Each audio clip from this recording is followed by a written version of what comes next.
Hey guys, welcome to my channel. Today, we're going to be talking about MATIC, a cryptocurrency that is designed to make Ethereum more scalable and efficient. MATIC is a Layer 2 scaling solution for Ethereum. It uses a sidechain architecture to offload transactions from the Ethereum mainnet, which can help to reduce congestion and fees. MATIC also uses a proof-of-stake consensus mechanism, which is more energy efficient than the proof-of-work consensus mechanism used by Ethereum. MATIC has a number of potential use cases, including 1. Decentralized finance, DeFi. MATIC can be used to build DeFi applications, such as decentralized exchanges and lending platforms. 2. Non-fungible tokens, NFTs. MATIC can be used to create and trade NFTs, which are digital assets that represent unique items. 3. Web3 gaming.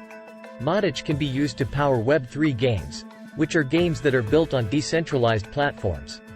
4. Internet of Things, IoT. MATIC can be used to power IoT applications, such as smart contracts that control devices. MATIC has the potential to make a positive impact on the world in a number of ways. For example, it can be used to 1. Reduce the cost of financial transactions. MATIC's high transaction throughput and low fees can make it a more affordable option for financial transactions than traditional payment systems. 2. Increase financial inclusion. MATIC's decentralized nature can make it easier for people in developing countries to access financial services. 3. Improve the efficiency of supply chains.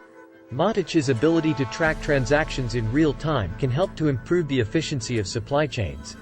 Overall, MATIC is a promising new cryptocurrency with a lot of potential. It is still a relatively new project, but it has already gained a lot of traction in the crypto community. If MATIC can continue to grow and develop, it has the potential to revolutionize the way we think about money and the way we interact with the world around us. That's all for today's video. I hope you learned something new about MATIC and its potential to make change in the world. If you have any questions, please leave them in the comments below. Thanks for watching, and I'll see you next time.